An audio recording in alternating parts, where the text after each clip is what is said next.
Hola, ¿qué tal amigos? ¿Cómo están? Espero que muy bien. Hoy vamos a ver a Gordon Allport, un autor muy importante para el estudio de la personalidad, un constructo teórico muy importante para entender el comportamiento de los seres humanos. De hecho, su teoría se llama teoría personológica de los rasgos, que son estas características que van a ejercer diferenciación entre cada uno de los individuos. Gordon Allport es muy importante para el estudio, para la formación de nosotros como psicólogos. De hecho, la materia teoría de la personalidad es muy importante. Este autor, un psicólogo que quiera de verdad aprender y entender el comportamiento humano, necesita entender la teoría de Gordon Allport. Vamos a hablar primero de su vida y posteriormente de sus estudios y su teoría.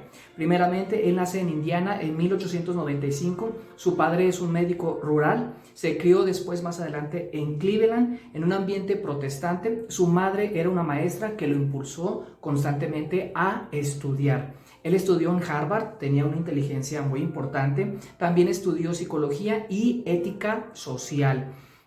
A los 22 años conoció a Sigmund Freud. Él fue en un viaje a Europa y llega incluso a ir a su consultorio. Freud lo recibe muy bien, tienen una charla y por ahí se cuenta que en esta charla Freud le hace una interpretación sobre cómo funciona su inconsciente y Gordon Allport le responde de que es más importante, digamos, los razonamientos o los argumentos conscientes, los autorreportes conscientes. Entonces empieza a marcar mucho esta tendencia en su teoría de que no era tan importante el inconsciente, sino más bien la conciencia y los motivos que la persona puede destacar. Digamos, muy influido, digamos, muy... ahí se notaba mucho el estudio de los rasgos, aspectos más conscientes que inconscientes. Bueno, de hecho, su tesis doctoral la hizo de rasgos de la personalidad.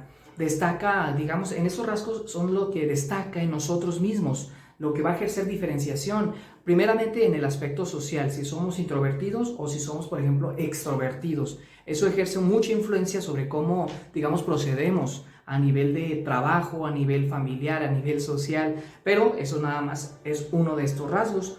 Dio clases en su alma mater, en Harvard, sobre la personalidad y sobre aspectos psicológicos y sociales. Él estudió también, como dije, ética social. Fue presidente de la APA en 1939. Se considera un autor humanista porque él dice que el principal objeto de estudio del ser humano debe ser las mismas personas. Recordando en aquellos tiempos en Estados Unidos era muy influida la psicología conductista y se hacían experimentos en animales y por eso él decía que lo más importante era estudiar el ser humano, la conducta individual, ¿sí? Y no tanto pues las investigaciones conductistas que no descartaba. También incluso llegaba a dar clases de teoría del aprendizaje y también llegó a dar clases de psicoanálisis. Él de hecho fue uno de los primeros que habló de una psicología humanista. Más adelante ya se tomó como una tercera fuerza, como una tercera corriente importante, el psicoanálisis número uno, digamos el conductismo, la segunda fuerza, y la tercera, el humanismo o la psicología humanista. Hay una controversia si se le puede considerar un psicólogo humanista, puesto que él habla más de los rasgos, más de estas características que diferencian un individuo a otro, y no acerca de las motivaciones humanas como la autorrealización que habló Maslow, o el sentido de vida que habló Frankl, o digamos la libertad que habló mucho Erich Fromm. Pero, digamos, él siempre se consideró humanista. Muchos autores lo consideran ecléctico, es decir, que él rescata muchos conceptos de diferentes corrientes, conductista, psicoanalítica y por supuesto que le dio su toque en el estudio de los rasgos y de características de la personalidad. Vámonos pues con los conceptos teóricos. El primero de ellos es la personalidad. Él la define de esta manera: una organización dinámica individual donde los sistemas psicofísicos determinan los ajustes únicos al ambiente. Vámonos primero por partes, ¿no? Se le llama una organización dinámica porque el individuo tiene que organizar todo su pensamiento, todas sus emociones, todas sus conductas, organizarlas, cohesionarlas, darles una coherencia, pues para que la persona no se sienta confundida entre tantos estímulos y entre tantas motivaciones que se tienen, ¿verdad? Entonces, la persona tiene que integrar cada una de estas diferencias digamos, dentro de sí, porque, por ejemplo, podemos pensar miles de cosas y a veces contradictorias a la vez, pero entonces la personalidad es la que organiza todos estos pensamientos. Se le llama organización dinámica porque la persona también va evolucionando. Se integra con estas diferencias en su pensamiento dentro de sí, pero también evoluciona, también va, digamos, adaptándose y aprendiendo conforme a la experiencia que está teniendo. Por eso se le llama organización dinámica. Ahora, sistemas psicofísicos. Le llamo sistemas psicofísicos porque hay partes de la personalidad que no podemos negar y que es parte, por ejemplo, de una biología. Es una parte muy importante. La parte biológica de la personalidad se le llama el temperamento. Normalmente suele ser heredada. Y este temperamento es el que va a actuar ante estímulos amenazantes o nuevos principalmente. Digamos, ahí se viene a destacar el rasgo que les había comentado antes de la extroversión y la introversión, a estímulos nuevos, como dije, o estímulos que pueden atentar su propia integridad.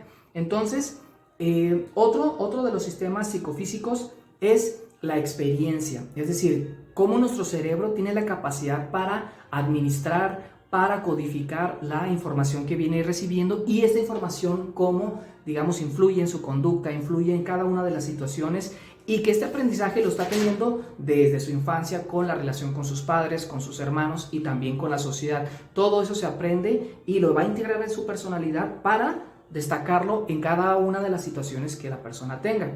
Ahora, muy importante, este es otro concepto de Gordon Allport que es, digamos, da un énfasis el estudio del yo. Así es, él también estudia el yo como el principal agente de actividad espontánea y control del pasado y del contacto ambiental. Es decir, el yo va a mediar entre el aprendizaje que se tuvo del pasado y las situaciones ambientales. Esto es muy parecido a la teoría psicoanalítica. Podemos ver que nuevamente, por eso es un autor ecléctico, y dice que el yo es el núcleo de la personalidad, es el principal causante del aprendizaje. Y también esto es muy importante y lo destaca, es que para que podamos aprender necesitamos poner atención, ¿sí? Tenemos que estar concentrados, motivados, y que estas son las principales funciones del yo. Seguramente hemos querido aprender algo, pero como no estamos motivados o no estamos atentos, no lo aprendemos. Es porque el yo no tiene una intención, no tiene una motivación para adquirir esa información. Entonces, por eso Gordon Allport dice que el estudio del yo es, digamos, la clave para entender la personalidad, de por qué aprendemos ciertas cosas, por qué no lo hacemos, y que insistir, todo eso viene influido desde el pasado y también desde el ambiente y las propias elecciones que el individuo está teniendo. ¿Qué son entonces los rasgos de la personalidad? Bueno, el rasgo es una unidad básica de la personalidad y que Allport la define de esta manera: un sistema neuropsíquico generalizado y focalizado que tiene la capacidad de hacer muchos estímulos funcionalmente equivalentes y guiar de forma consistente la conducta y llevarla a la adaptación. ¿Qué es esto? Bueno, vámonos nuevamente por partes. Nuevamente es un sistema neuropsíquico generalizado y focalizado, es decir, va a tender a generalizar las reacciones ante un mismo estímulo. ¿Esto qué significa? ¿Cómo reacciona una persona, por ejemplo, con las mujeres, con los hombres? Hay una tendencia a tener un mismo comportamiento a esos estímulos, es decir, una persona que, ¿cómo tiende a actuar con las mujeres? Entonces empieza a ser, digamos, muy extrovertido o empieza a sentirse muy inseguro. O una mujer que frente a los hombres se empieza a mostrar un tanto a la defensiva o a veces irritada.